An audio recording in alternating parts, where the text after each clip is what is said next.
Bienvenue dans le débat consacré à l'Arabie Saoudite et au prince héritier MBS, alors qu'une trentaine de ministres de la coalition contre le groupe État islamique, dont les États-Unis et la France, sont à Riyad et appellent à poursuivre la lutte contre les djihadistes, notamment en Afrique. Anthony Blinken a vu le prince héritier MBS en tête-à-tête la veille pour évoquer les droits humains, dit-il.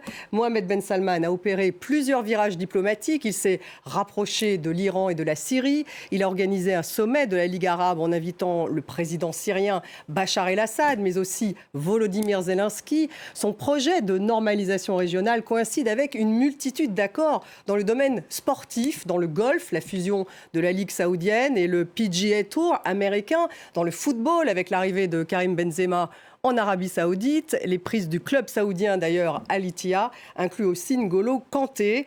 Ce soft power a fait oublier l'assassinat du journaliste Jamal Khashoggi. Alors, l'Arabie Saoudite est-elle devenue une terre d'opportunités? Quelle est la vision pour 2030 de MBS? Est-il un prince moderne ou sanguinaire? Comment le prince héritier est-il passé du statut de paria à celui d'acteur majeur dans la région du Golfe? Quelles sont ses relations avec la France? MBS est-il finalement au centre du jeu? Voilà toutes les questions que nous allons poser à nos invités. J'ai le plaisir d'avoir à mes côtés David Rigoulet-Rose. Bonsoir.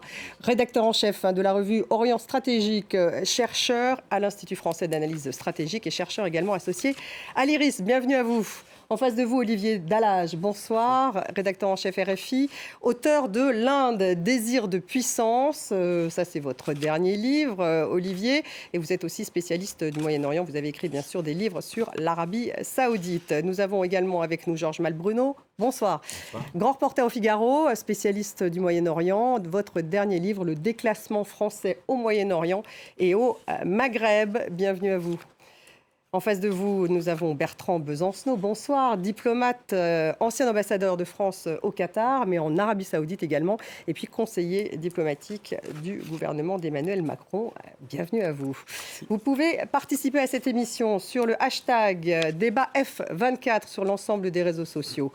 Karim Benzema est arrivé en Arabie Saoudite. La star du foot est arrivée sur place. Le Ballon d'Or a signé un contrat de 3 ans avec le club saoudien Al Ittihad. Il a fait ses adieux au Real Madrid il y a quelques jours. On l'écoute. Je n'ai pas beaucoup de choses à dire parce que c'est une journée plutôt triste. Je quitte le Real et ça fait mal. C'était mon seul rêve, signer ici et finir ma carrière dans ce club. Mais la vie vous offre parfois d'autres opportunités. Mais ce que j'ai accompli ici restera le plus important dans ma carrière. Je n'oublierai jamais le Real. C'est impossible, c'est le meilleur club du monde. Il n'y a rien au-dessus du Real. Georges Malbruno, est-ce que l'Arabie Saoudite est effectivement devenue une terre d'opportunités ? Oui, c'est ce qu'il a l'air de dire, Karim Benzema. Opportunité sportive, mais on peut aussi économique, on en parlera. Sportive, on l'a vu avant Karim Benzema, il y a Cristiano Ronaldo qui est allé signer là-bas. L'Arabie Saoudite, sous la houlette de son prince héritier Mohamed bin Salman, veut mobiliser sa jeunesse, qui est importante. C'est un pays qui, contrairement à ses voisins, a une population de 27 millions d'autochtones, dont 60% ont moins de 30 ans. Donc il a commencé MBS, on en parlera, à donner aux femmes un certain nombre de droits, et il veut aussi offrir des divertissements aux jeunes. Tout ça, ça fait partie de sa vision 2030. Ça fait partie de sa vision 2030, de dire il faut non seulement leur dire maintenant, il faut que vous travailliez, il faut que vous payiez les impôts, mais en contrepartie, je vous offre des divertissements et le sport en fait partie. De ce point de vue-là, on en parlera probablement aussi, l'Arabie Saoudite ne fait que suivre un petit peu son voisin et longtemps rival, le Qatar. Mais l'Arabie Saoudite, comme vous le savez, c'est un pays qui a d'immenses ressources financières et donc ils ont les moyens de se payer des grandes stars comme Benzema ou Ronaldo. Bertrand Besancenot, vous qui avez été ambassadeur là-bas et également au Qatar, MBS, il est quand même décrit comme sanguinaire. On se souvient de l'assassinat de Jamal Khashoggi, c'était en 2018. La guerre au Yémen, c'est quand même sa guerre. Et dès qu'il est arrivé, il a déclenché cette guerre. On se souvient du Ritz-Carlton, cet hôtel où il y avait 500, me semble-t-il, 500 personnalités, le clan du roi Abdallah, ce fameux coup de filet pour asseoir son pouvoir. Donc il a réussi à faire oublier tout ça pour devenir une terre d'opportunité. Si vous voulez, le prince héritier est un homme qui est très proche du roi. Il en partage d'ailleurs la vision qui est d'essayer de normaliser un pays qui était un peu particulier. Et étant donné son âge, il a 35 ans, effectivement, il perçoit sans doute beaucoup mieux que d'autres ce que sont les désirs de la jeunesse saoudienne. Et effectivement, les choses ont beaucoup évolué. Les gens voient de l'extérieur, ont une certaine image de l'Arabie, alors que c'est une population très jeune, c'est ce qui a été dit, et qui en réalité est une des populations les plus connectées au monde. Et donc, il y a un désir de modernité qui était tout à fait évident. Alors, il est moderne ou il est sanguinaire ? Non, il est moderne, ce qui ne l'a pas empêché, si vous voulez, de faire effectivement des opérations qui pouvaient être discutées, notamment l'affaire Khashoggi, naturellement, dans l'esprit de tout le monde, a choqué les opinions publiques pour de bonnes raisons. Il a reconnu la responsabilité qu'il en avait. Maintenant, en Arabie saoudite même, si vous voulez, c'est quelque chose qui est tout à fait passé parce que les gens ont dans l'esprit l'avenir, les perspectives, le développement, etc. Dans les opinions publiques occidentales, c'est différent, évidemment. On va écouter justement MBS à propos de cette affaire Khashoggi, c'était en 2018.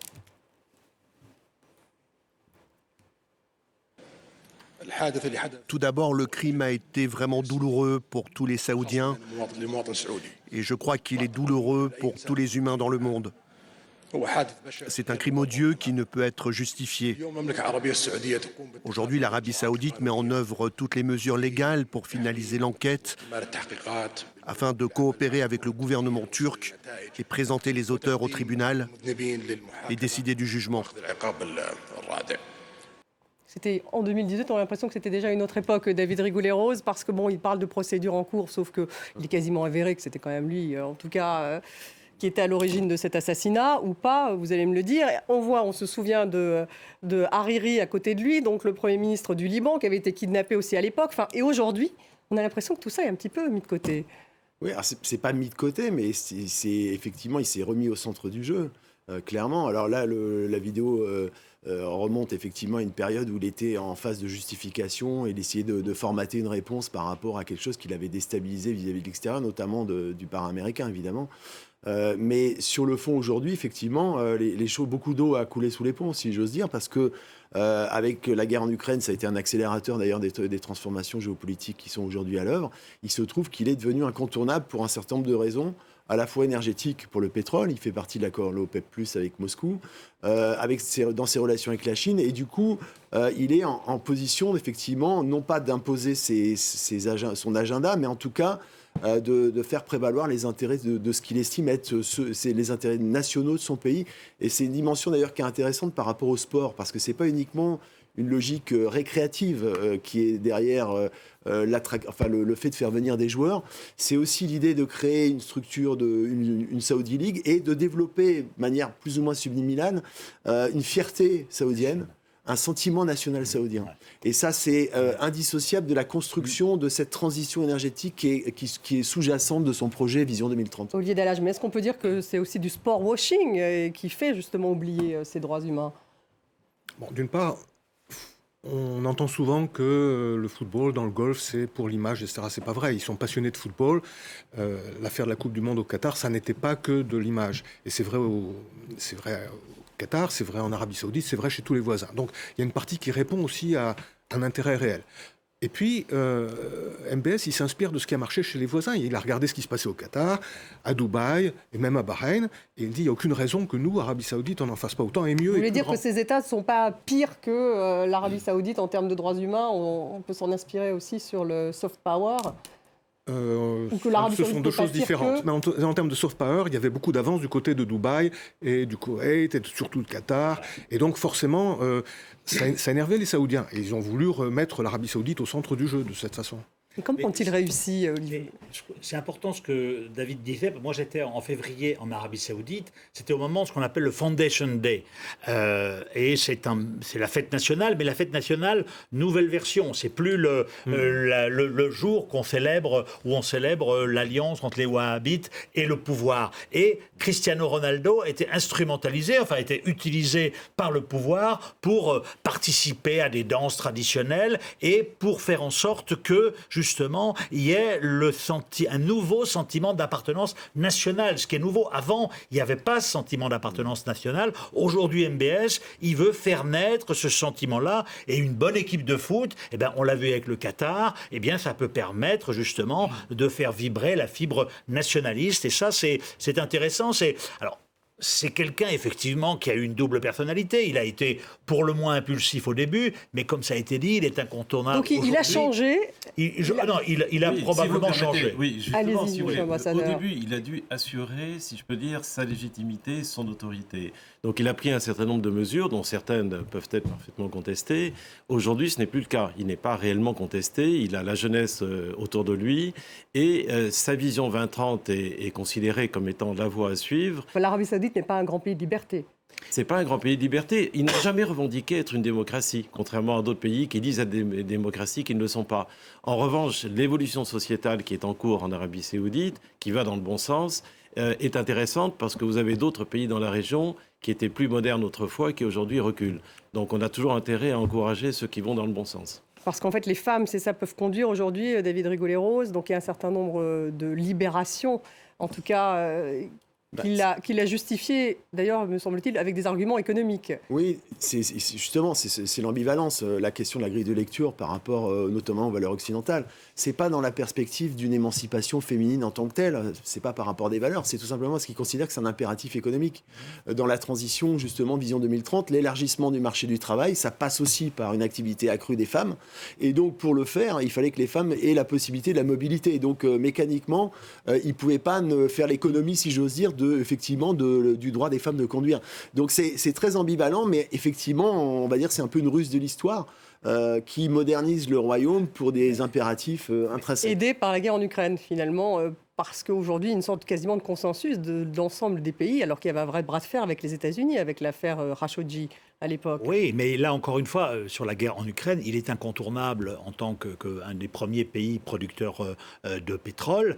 Mais je crois qu'il faut, effectivement, nous, on regarde ce pays avec nos yeux. Certes, on doit le regarder, on doit s'insurger contre les atteintes aux droits de l'homme. Il y a quelque chose chez lui qui est assez incompréhensible, c'est effectivement, il donne des droits aux femmes incontestables. C'est une mini-révolution. Mais dans le même temps, il condamne des femmes qui ont commis des tweets insignifiants. Oui, et des blogueurs hommes aussi, voilà. D'ailleurs. Et donc là, je pense que c'est quelqu'un qui veut aussi, qui a compris que son pouvoir n'était pas mis en danger, qui veut asseoir son autorité à 200% et qui fait que quand vous survivez, il faut se mettre à sa place, quand vous survivez à une épreuve comme Khashoggi, et qu'aujourd'hui le monde entier, on l'a vu avec Biden l'an dernier, avec Emmanuel Macron, et là encore récemment Tony Blinken qui était, c'est vrai qu'il a senti un sentiment probablement de surpuissance, mais il est incontournable, et surtout, il a engagé, on en va en reparler, au plan diplomatique, une émancipation de son pays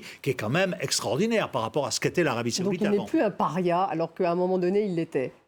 Non, tout le monde vient à flux, parce que plus personne ne peut l'éviter, donc on ne veut pas être le dernier. C'est-à-dire que... On ne veut pas le dernier à le rencontrer, on ne veut pas être le dernier. Absolument. Comme il n'est pas tombé, qu'il est toujours là, on fait avec. On a parlé de son âge tout à l'heure.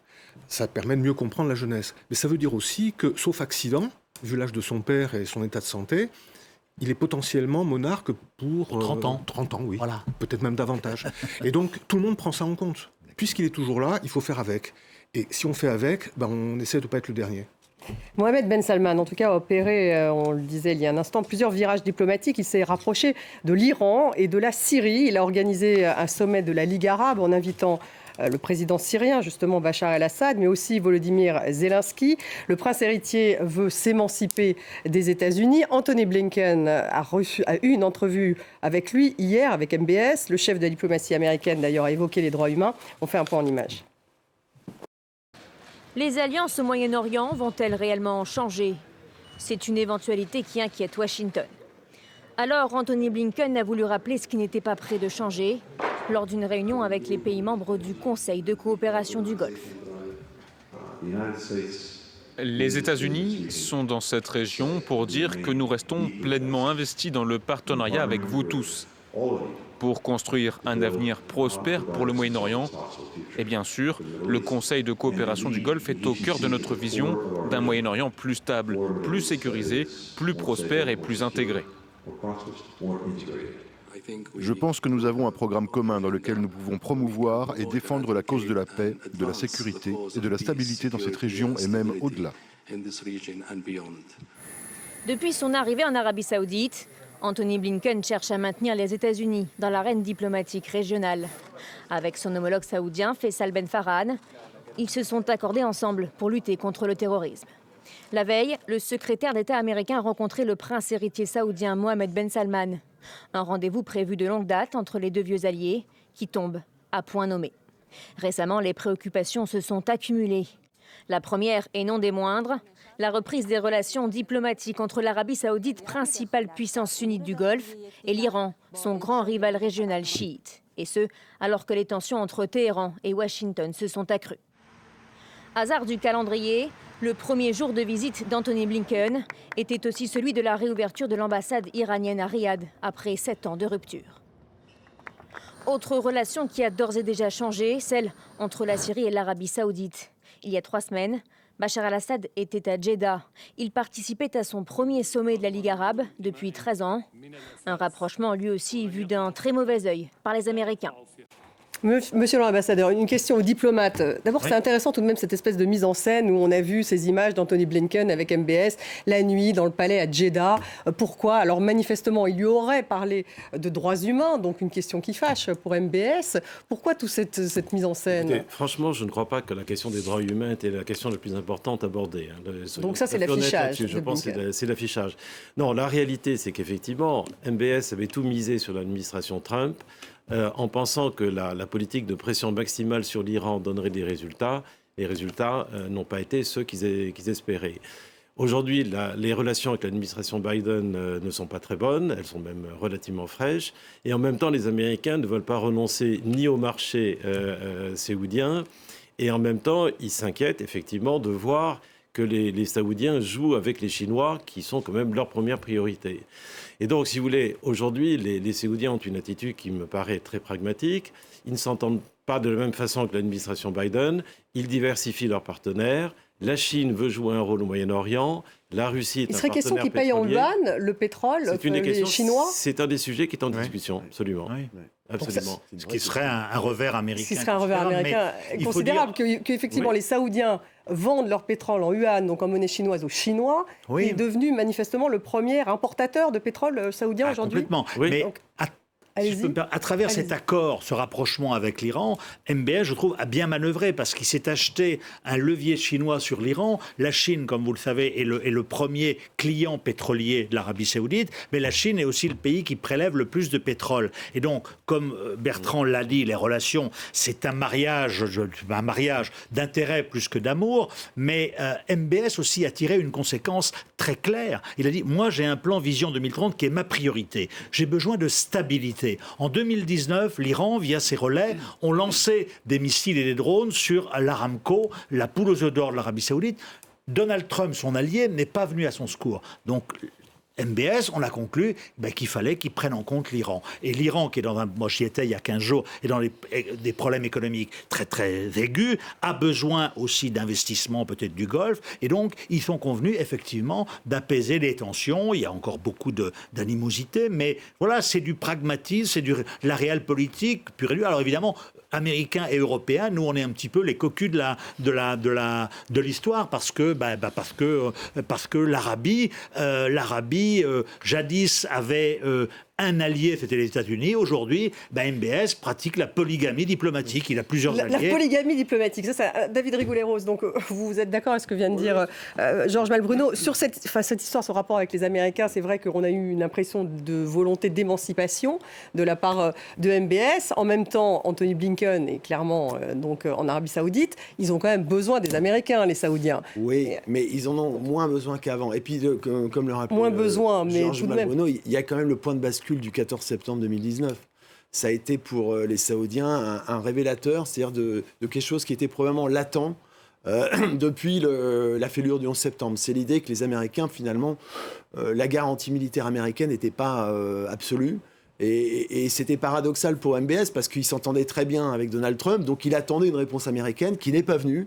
Donald Trump lui a dit c'est une affaire saoudienne, et du coup il en a tiré un certain nombre de conclusions qui au fil des mois s'est confirmé, et il a réalisé que pour la réussite de son plan, il fallait qu'il soit dans un environnement déconflictualisé, et que ce n'était pas possible de maintenir cette situation avec l'Iran. D'autant moins que la pression maximale qui était censée brider le programme nucléaire n'avait pas marché. Et donc, fort de toutes ces conclusions, il est arrivé effectivement la nécessité d'un rapprochement avec Téhéran, ce que souhaitait d'ailleurs fortement Téhéran, parce que les appels du pied de Téhéran se faisaient déjà depuis... pour des raisons économiques, j'imagine. Aussi pour une autre raison. Il y a la guerre en Yémen aussi. Éviter surtout un front anti-iranien avec Israël. Alors justement, Olivier Dallas, mais ça n'a pas rendu fou furieux les Américains, ce rapprochement entre MBS, l'Arabie Saoudite et l'Iran. Peut-être que ça ne leur a pas plu, mais ils n'avaient pas vraiment le choix.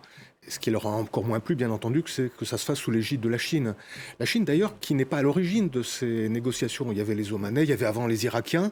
Et ce qui est intéressant, c'est que les Iraniens et les Saoudiens ont choisi la sage-femme, en l'occurrence la Chine. Et donc, de donner ce rôle à la Chine, c'était évidemment un camouflet pour les Américains. En fait, l'Arabie Saoudite s'inspire un petit peu du modèle indien d'autonomie stratégique, en ne mettant pas tous ses œufs dans le même panier. Ça ne veut pas dire qu'ils envoient promener les Américains, pas du tout. D'ailleurs, il y a eu une rencontre récemment avec le responsable à la sécurité américaine. Mais disons qu'ils picorent à droite, à gauche, et ils se mettent au centre du jeu de cette façon. Oui, justement, si je peux ajouter, ça a été dit, la priorité de Mohammed Ben Salman, c'est clairement de réussir la vision 2030 et d'attirer les investisseurs internationaux en Arabie Saoudite, ce qui veut dire calmer le jeu. Par ailleurs, ils ont d'autres intérêts. Ils voudraient sortir de la guerre au Yémen, d'un côté, et de l'autre côté, terminer le trafic de drogue du Captagon, qui vient en réalité de Syrie. Donc, si vous voulez, ce sont des pragmatiques. Encore une fois, ils se disent, on va tenter le coup, on va voir, est-ce que les Iraniens sont capables de délivrer sur le Yémen, et est-ce que les Syriens seront capables de délivrer sur le Captagon ?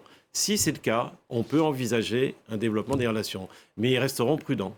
Alors justement, on a vu, c'est illustré par ce sommet de la Ligue arabe qui a eu lieu en Arabie Saoudite. On a vu Bachar el-Assad, c'est quand même la première fois qu'on le voyait dans un sommet régional. Et puis Volodymyr Zelensky, en même temps, j'imagine que d'abord tous les pays environnants du Golfe n'étaient pas très ravis de voir Bachar el-Assad arriver au sein, donc en Arabie Saoudite. Sauf le Qatar, la plupart des autres pays, et le Koweït marginalement, et le Maroc avaient déjà réintégré Bachar el-Assad. C'est vrai que l'Arabie Saoudite est allée assez vite.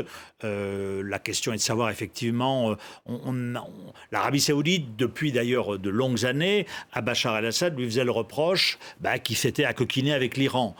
Donc là, l'Arabie Saoudite souhaiterait que l'Iran se retire un petit peu, en tout cas fasse un peu profil bas en Syrie. Est-ce que les Saoudiens, est-ce que Bachar el-Assad peut délivrer sur cet aspect-là? Je ne pense pas. Mais en revanche, sur le Captagon, qui est fait de drogue, là, cette amphétamine qui inonde de la région, c'est ça ? La région fabriquée en Syrie, là, je pense que Bachar el-Assad peut faire quelque chose. Et puis encore une fois, comme ça a été dit, MBS est dans une logique de stabilisation régionale. Il s'est réconcilié avec la Turquie.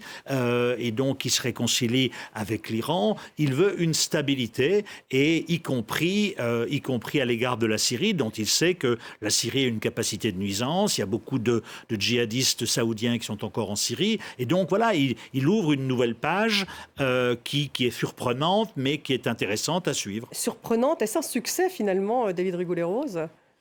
Pour l'instant, ce n'est pas un insuccès en tout cas, puisque quand on regarde ce qui s'est passé au niveau du théâtre yéménite, immédiatement après l'accord du 10 mars avec Téhéran, il y a eu à Genève des négociations qui ont été entamées avec les Houthis. Manifestement, et puis avec... une guerre qu'il avait déclarée lui-même d'ailleurs. Imprudemment déclarée dès son accession effectivement aux responsabilités, mais il a compris que c'était une impasse stratégique, à la fois en termes militaires et en termes humanitaires. Et puis il y a financier énorme. Et puis il y a la question effectivement de Bachar el-Assad, et là c'est intéressant par rapport à l'Iran, parce que les calculs des deux parties sont convergents sans être similaires. C'est-à-dire que l'Iran, en fait, souhaitait une réintégration de Bachar el-Assad dans le giron de la famille arabe. Et de son côté, les Saoudiens souhaitaient cette réintégration pour l'éloigner autant que faire se peut pour en tout cas diminuer l'empreinte iranienne. Et donc, le résultat, c'est que le résultat profite à Bachar el-Assad. Il peut être réintégré officiellement, ostensiblement, avec l'idée sous-tendue qu'effectivement, il y a une contrepartie qui est attendue de la part de Riyad, c'est-à-dire une maîtrise du Captagon, enfin du trafic de Captagon, parce que là, ça pose un problème, y compris d'ailleurs pour son fameux plan Vision 2030, puisque ça inonde sa jeunesse, sa population. Non, et MBS se veut un petit peu le rassembleur de la famille arabe, si je puis dire. Et donc, en jouant ce jeu-là, mais il ne prend pas tellement de risques, puisqu'en réalité, il y a eu des promesses de coopération économique, d'investissement, mais qui sont restées extrêmement vagues. Et la réalité, c'est que naturellement, ils attendront de voir si les actes suivent les intentions. Si c'est le cas, il peut y avoir un développement des relations. Si ce n'est pas le cas, et si dans 1 an et demi, vous avez une autre administration américaine, ils sont tout à fait capables de prendre en compte les nouvelles réalités. Mais cette réintégration de Bachar el-Assad, elle fait quand même débat aujourd'hui, notamment du côté des Occidentaux. Mais on n'a pas vraiment entendu de réaction très forte du côté des Occidentaux quand on l'a vu arriver à ce fameux sommet. Les Occidentaux sont marginalisés. C'est ça on a du mal à comprendre aujourd'hui, c'est que ce qui se passe au Moyen-Orient se passe sans nous. L'accord, le rapprochement irano-saoudien, Bachar el-Assad, si vous voulez, nos grandes leçons de morale, elles ne percutent pas. Et elles percutent d'autant moins qu'au Moyen-Orient, sur l'affaire ukrainienne, aussi bien les Saoudiens que les Émiriens et d'autres nous disent écoutez, c'est scandaleux ce qu'a fait Vladimir Poutine, mais en 1967, Israël avait envahi la Cisjordanie et la bande de Gaza, on n'a pas envoyé des tanks là-bas, donc les deux poids, deux mesures, etc. Donc on voit bien que notre politique s'érode.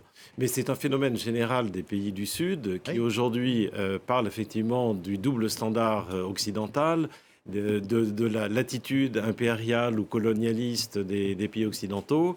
Et donc, effectivement, pour le moment, ils sont ravis que les Chinois leur donnent une occasion de montrer, contrairement à ce que les Américains disaient toujours aux Saoudiens, vous nous critiquez, mais en réalité, vous n'avez pas le choix, vous n'avez pas d'alternative. Eh bien, c'est la réponse du berger à la bergère. On va écouter Catherine Colonna, donc la chef de la diplomatie française qui était aujourd'hui en Arabie Saoudite, qui est maintenant au Qatar. Et c'est une interview, un extrait d'une interview donc, qui a été réalisée par Wassim Alamar, notre envoyé spécial, et donc qui a eu lieu au Qatar, cette interview. Nous l'avons déjà salué. J'ai à nouveau, d'ailleurs, ce matin, avec mon homologue saoudien, salué le fait que cet accord pour le rétablissement des relations diplomatiques entre les deux pays avait pu être conclu. Nous pensons que le dialogue est toujours une bonne chose et que tout ce qui peut apaiser les tensions, réduire celles-ci dans la région, amener plus de stabilité est bon. Il reste là aussi à ce que l'Iran démontre qu'il a changé de comportement. Et là aussi, malheureusement, je dois constater que ce n'est pas encore le cas, ni dans l'aide qu'il apporte à certains groupes déstabilisateurs, ni la mainmise qu'il veut exercer sur d'autres. Et je dois souligner enfin que son manque de coopération qui persiste avec l'Agence internationale de l'énergie atomique est extrêmement préoccupant. Le Conseil des gouverneurs de l'AEA est réuni ces jours-ci à Vienne. Nous l'avons dit en E3 et nous le redirons, nous attendons une meilleure coopération de la part de l'Iran et non pas une escalade et une fuite en avant. Ouais, était encore à Riyad lors de cette interview. Monsieur l'ambassadeur, qu'est-ce qu'on peut en tirer finalement de ce qu'elle vient de dire, la chef de la diplomatie française? La France, finalement, vous le disiez, les Occidentaux sont un petit peu devant le fait accompli. Quelle est la position de la France ?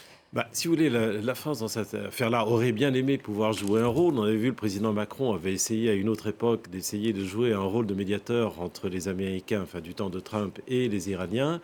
Bon, aujourd'hui, ce n'est pas le cas. La France essaye, on le voit au Liban, avec la désignation de M. Le Drian pour essayer de faciliter. L'idée à Paris, c'est de se dire il y a un changement dans la posture des différents pays dans la région. Ça crée sans doute des opportunités. Essayons de voir, mais en même temps, il y a des contraintes sur lesquelles il est difficile de passer. Et notamment, les crimes de Bachar el-Assad, bien entendu, ceux-ci n'ont pas disparu du jour au lendemain. Vous parliez de Khashoggi, mais alors qu'est-ce qu'on devrait dire de Bachar el-Assad? Je veux dire, donc c'est bien le sujet. Mais du côté saoudien, ce n'est pas tout à fait exactement la même chose. Ils disent, sur le terrain, on est obligé de constater ce qu'est la réalité.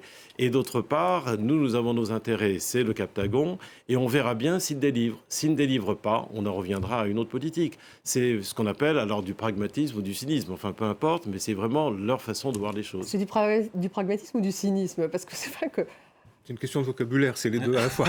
C'est les deux à la Mais fois. moi, ce qui me frappe, c'est que en ce moment, tout le monde est en train de se réconcilier avec tout le monde au Moyen-Orient. Oui, c'est assez frappant. extraordinaire. Et c'est Mais assez si on prenant. prend les choses de façon un peu dynamique, il faut imaginer un planétarium. Donc les planètes, les étoiles tournent autour d'axes différents, mais elles ne restent pas en place. Pour le moment, les planètes sont alignées. Mais rien ne dit que ça va rester comme ça éternellement. On parle de réconciliation entre l'Arabie Saoudite et l'Iran.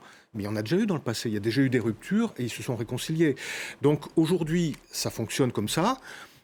Rendez-vous dans quelques mois, dans quelques années. Il n'est pas sûr que les amis d'aujourd'hui le resteront et que rien au Moyen-Orient, il y a malheureusement cette dimension cyclique à laquelle on n'échappe pas. Et quel est le cycle aujourd'hui ? La durée du cycle, je ne peux pas vous la donner. Mais en revanche, je serais très très étonné que les bonnes intentions qui, depuis plusieurs mois, s'affichent, et c'est une très bonne nouvelle pour tout le monde, durent éternellement. Mais pour l'Arabie Saoudite, le cycle, je crois que c'est quand même cette échéance de 2030 que MBS a lui-même fixée. Et 2030, c'est demain. Enfin, oui, c'est vraiment demain. pas longtemps. Mais on voit quand on y va quand même que les chantiers, ça bouge, la société bouge. Il y a une nouvelle Arabie qui a été mise en place. La question vous y croyez en tout cas? Non, je crois à ce que je vois. J'ai vu des choses en Arabie. On devrait vous y inviter. Voilà, qu'on ne voyait pas il y a 5 ans, comme j'ai cru ce que je vois en Iran aujourd'hui. Simplement, la question qu'il faut se poser, et que probablement les Saoudiens se posent, ils sont mieux placés que nous, c'est est-ce qu'il peut y avoir, dans le cadre de ce plan Vision 2030, une réussite de ce plan sans qu'à un moment donné, il n'y ait pas une composante politique et des fameux droits de l'homme auxquels nous sommes si attachés, nous. Et là, c'est un peu ce que Blinken a dit aujourd'hui aux Saoudiens, et je pense que là, les jeunes aujourd'hui soutiennent Mohammed bin Salman, les filles, etc., parce que c'est un nouveau pays, ils s'amusent, ils vivent, etc. Bon, mais ils s'amusent dans le silence le plus total. Est-ce que ce sera possible de faire perdurer cette situation ad vitam aeternam? Je n'en suis pas sûr, et c'est la vraie question. Mais je pense que MBS, qui n'est quand même pas du tout idiot, qui est entouré des meilleurs conseillers américains, il faut le souligner, a probablement une réponse, mais il n'est pas pressé. En tout cas, il n'est pas pressé. Non, et ce qui est clair, c'est que MBS a quand même lu Tocqueville, et moi je l'ai entendu dire, parce qu'il le sait très bien, que lorsqu'on fait des changements profonds dans une société, eh bien, c'est la période où vous avez les plus grands risques pour le régime. Et c'est donc, ça correspond à des politiques de despotisme. C'est une façon de se justifier aussi. Non, mais c'est une politique de despotisme éclairée, très clairement, comme nous l'avons connu nous-mêmes en Europe au 19e. Vous faites le parallèle, là. Despote éclairé, ça serait MBS pour vous. Oui, vous êtes d'accord? Éclairé, je ne sais pas, en tout cas réaliste certainement, pragmatique également. C'est pas un idéologue, c'est vraiment quelqu'un qui a un sens. Il est pragmatique, donc il s'ajuste en fonction des contraintes qui se présentent à lui, quelles que soient les contraintes en question.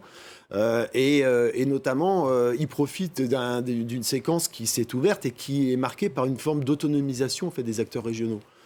On en revient à ce qu'on disait précédemment, c'est-à-dire que par rapport aux puissances qui effectivement a été prédominante dans la région, et cette forme d'autonomisation leur donne une marge de manœuvre nouvelle pour faire prévaloir un certain nombre d'intérêts, notamment des intérêts nationaux. Despote éclairé, est-ce qu'on pourrait faire un rapprochement également avec l'émir de Dubaï à l'époque, il y a 20 ans lorsque, effectivement, il a fait de cet émirat une sorte de hub économique. Du Qatar, l'ancien émir, Cher Hamad, qui est le père du miracle qatarien, qui est un despote éclairé. Despote parce qu'il n'y a pas de parti politique, personne ne bouge, non, mais éclairé. Il a ouvert aux élections. Il a ouvert les élections, oui. Bon, ça n'est pas aller très très loin quand même. Mais éclairé parce que le Qatar, c'est ce qui est devenu ce petit pays dont on parle, etc. Et donc il est en rivalité avec le Qatar aujourd'hui. Il l'a été, mais il ne l'est plus. Mais moi, par exemple, je suis allé au Koweït en fin d'année dernière, qui est un tout petit pays, richissime, mais de nombreux Koweïtiens et la jeunesse envie d'avoir un MBS, parce qu'au moins, il y a un cap qui est tracé.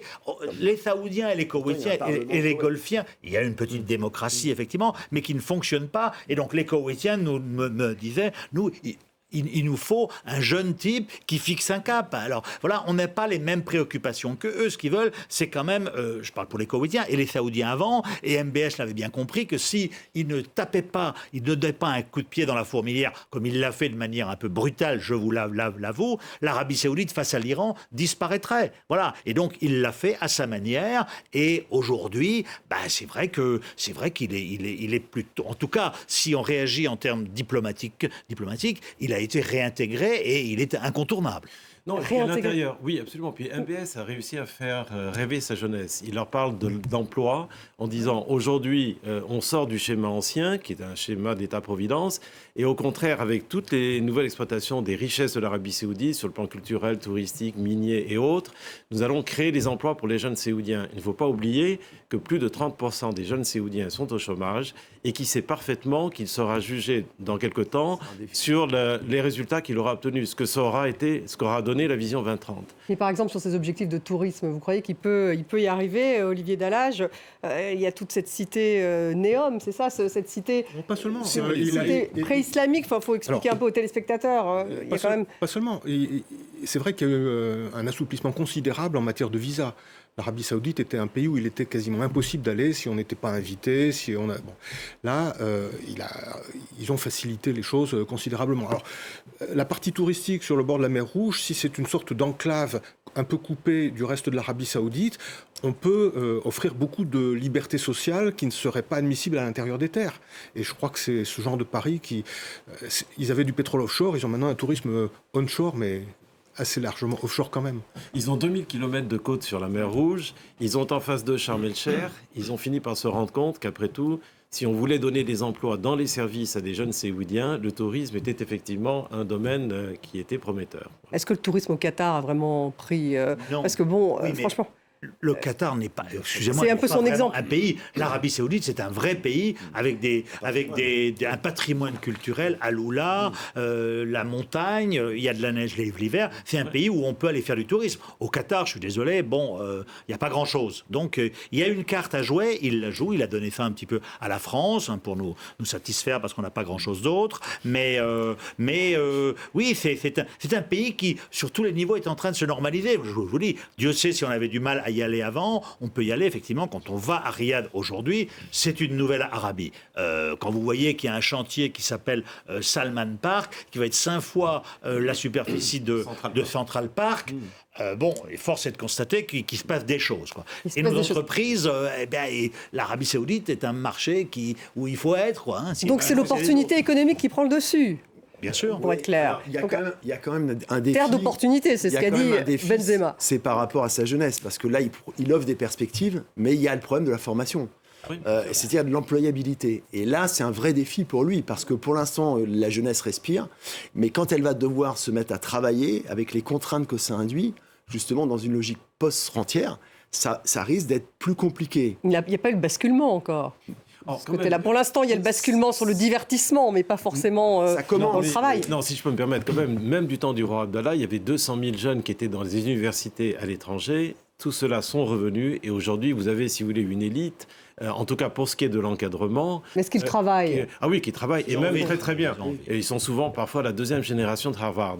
Le problème se pose beaucoup plus, si vous voulez, on peut avoir Harvard et ne pas travailler. Pour la masse moyenne, où effectivement, qui avait l'habitude, il y a une jolie expression italienne qui dit ils avaient un job qui ne dégénérait pas en travail.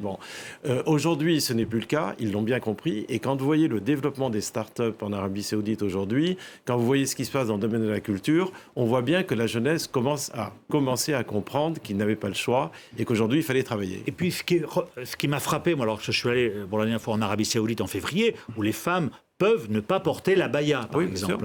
Eh bien, vous avez 80% des femmes qui la portent parce que, contrairement à l'Iran, où elles se sont révoltées pour ne plus porter le voile, où 20% adhérents ne le portent plus, en Arabie Saoudite, par poids de la tradition, etc. Donc, vous voyez, on n'est pas en Iran, la société saoudienne est moins je dirais...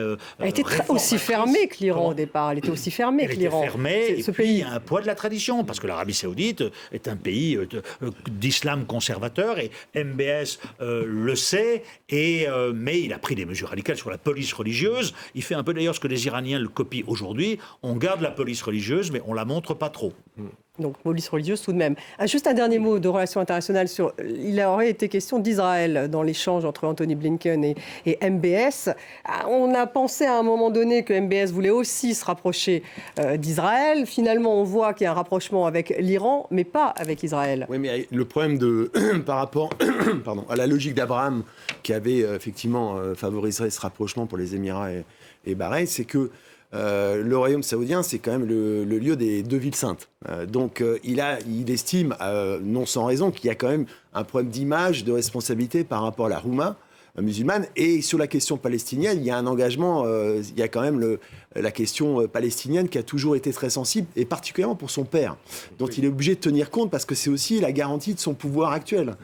Il ne peut pas se permettre de faire fi de ça. Et d'ailleurs, il y avait été recadré il y a quelques années sur la question palestinienne parce que son père trouvait qu'il prenait un peu trop de liberté sur finalement un règlement qui pourrait se faire avec Israël sur cette question. Et donc, il est obligé de composer sur ce problème. Et on connaît son point de vue là-dessus. Il l'a dit dans des interviews quand il était aux États-Unis en 2018. Il est pour un rapprochement et une normalisation avec Israël. Il n'en fait pas mystère. On a cité des propos qu'il aurait tenus peu après en disant « Mais si je fais ça, mon peuple va me tuer ». L'a-t-il dit, l'a-t-il pas dit, je ne sais pas. Mais surtout, il a le temps, lui. Propos contradictoires, donc. Non, c'est pas contradictoire du tout. Il a le temps, pour les raisons qu'on a dites tout à l'heure. Netanyahou ne sait pas s'il sera Premier ministre dans 3 mois. MBS, a priori, sera toujours là. Donc, il peut faire ça plus tard. Non, et puis un autre aspect, c'est qu'il y a une relation maintenant contractuelle, si je peux dire, avec les États-Unis. C'est-à-dire maintenant, on fait des échanges de bons procédés. Les États-Unis tiennent absolument. Biden aimerait beaucoup empocher une reconnaissance d'Israël par l'Arabie saoudite. Mais les Saoudiens ont très bien compris qu'ils avaient une carte, et une carte qui valait très très cher. Et donc, ils ne lâcheront leur joker qu'en échange de quelque chose. Voilà. Alors, ça doit être des garanties en matière de fourniture d'armement, ça va être un assouplissement des règles américaines sur le nucléaire, et ça veut dire un geste sur les Palestiniens. Donc c'est ça le deal. Oui, c'est ça, il y a donc eu un deal quand même entre Blinken et MBS là-dessus. Non, mais les exigences saoudiennes sont connues. Et puis, il faut rappeler qu'en 2002, le roi Abdallah avait quand même, à la fin de la deuxième intifada, avait proposé à Ariel Sharon la reconnaissance d'Israël par les 22 pays arabes en contrepartie de la création d'un État palestinien. Donc, si vous voulez, les Saoudiens, MBS, il normalisera ses relations avec Israël tôt ou tard, mais je pense qu'il y aura si on reste dans le cycle, hein, si j'ai bien compris. Oui, bien sûr. Dans ce fameux cycle. Il y aura un coût qui sera pour les Israéliens plus élevé que celui... il n'y a pas eu de coût, d'ailleurs, consenti par les Émirats et par ceux qui ont signé les accords d'Abraham, parce que MBS, comme tu l'as dit, et le père en particulier, eh bien, la mosquée Al-Aqsa à Jérusalem est le 3e lieu saint de l'islam. L'Arabie saoudite ne peut pas la brader comme ça a été fait lors des accords d'Abraham. C'est aussi simple que ça. Mais MBS, on sait qu'il y a eu des rencontres secrètes avec Netanyahou, que le Mossad et les services saoudiens se voient,